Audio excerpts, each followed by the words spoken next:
dans notre organisme, c'est comme un thermostat que vous avez.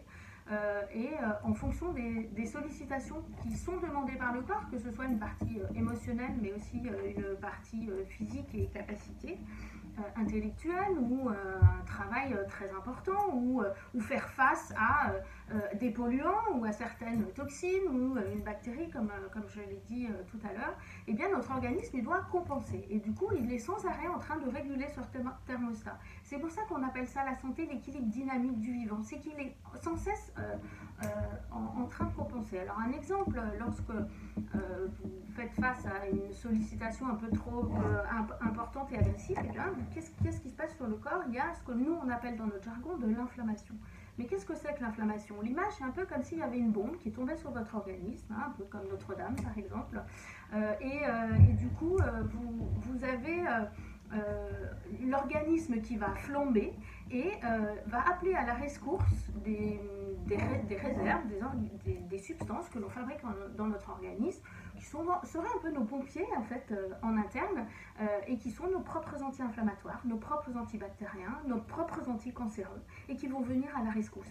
Et si tout ça fonctionne bien, si nos ressources sont suffisantes pour répondre aux besoins de nos dépenses, eh bien nous maintenons la santé.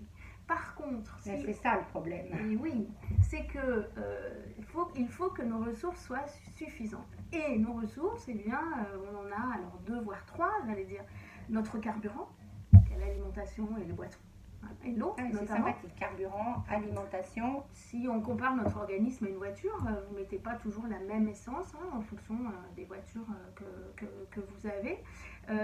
Et du coup, cette alimentation, elle va nous permettre pas d'avoir qu'un aliment, mais elle va nous permettre de puiser à partir de cet aliment les matières premières qui vont faire fonctionner notre organisme et que l'on appelle, nous, dans le jargon, les nutriments, les vitamines, les minéraux, les acides gras. Et en fait, l'alimentation que nous avons tous les jours, elle nous permet d'assurer nos besoins donc journaliers, de digestion, de respiration, mais aussi de pouvoir nous détoxifier des toxines avec lesquelles nous sommes en contact. Et c'est seulement si nous n'arrivons plus à détoxifier suffisamment les toxines que nous fabriquons, un peu à l'image des cendres, si on reprend en fait la bombe qui tombe sur une ville, eh bien ces cendres, il faut les nettoyer, et on a dans notre organisme la capacité de se détoxifier. Alors on a ça en nous, vous êtes en train de dire, un aliment détox, c'est quoi pour nos auditeurs par exemple? Alors, oui, je sais que c'est compliqué, mais... C'est pas compliqué. Je crois que justement, l'objectif n'est pas de détoxifier au sens commun où on l'entend. Oui, parce qu'on voit partout. Parce que si vous avez besoin de vous détoxifier, ça veut dire que vous êtes encrassé et que vous avez déjà un organisme qui est ralenti. Donc c'est déjà trop tard. C'est pas déjà trop tard, mais en tout cas, l'idée, c'est plutôt de réalimenter correctement votre organisme pour renforcer ses capacités de détox en interne, et que ce soit l'organisme qui fasse le travail en fonction de ses capacités, et non pas lui faire des travaux forcés alors qu'il est déjà affaibli. Donc j'allais dire un aliment détox, pour moi l'aliment fétiche c'est le jaune d'œuf.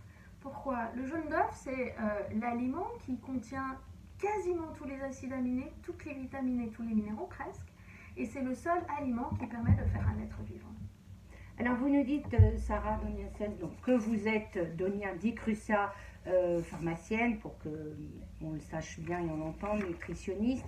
Les conseils pour être équilibré, c'est d'abord le carburant, l'alimentation. Vous avez dit qu'il y avait 3 choses, donc quelle est en plus de l'alimentation? Alors l'alimentation, l'eau, qu'il ne faut pas oublier, et puis l'oxygénation. L'oxygénation, c'est l'air que nous respirons. C'est aussi ce pourquoi on recommande de faire un peu d'activité physique. Mais derrière l'activité physique, c'est surtout l'oxygénation. Pourquoi? Parce que si aujourd'hui je vous prive d'oxygène, ne serait-ce que pendant 1 ou 2 minutes, vous mourrez. Mais vos cellules, c'est la même chose. Et notre oxygène dans notre organisme, il est transporté par nos globules rouges, et notamment le sang. Et ces globules rouges, le transport de cet oxygène est très lié avec l'équilibre de tous nos acides acides gras, c'est-à-dire le graisse dans notre organisme. Et si toutes les graisses sont en équilibre entre elles, et bien du coup les globules rouges vont faciliter l'oxygénation et du coup ça va permettre d'amener l'oxygène au plus lointain de la cellule pour qu'elle puisse assurer ses fonctions journalières. Sarah, vous nous dites bien manger, donc bien s'alimenter, bien boire, bien s'oxygéner. Aujourd'hui, on parle de malbouffe, on a une tonne d'émissions qui disent attention, arrêtez d'acheter tout fait, sous plastique, de manger n'importe quoi. Est-ce qu'il y a quelque part, pour les enfants, notamment une éducation, comme on le fait maintenant sur l'environnement, puisque c'est finalement nos enfants qui souffrent de tout ça? Alors je crois que les écoles ont pris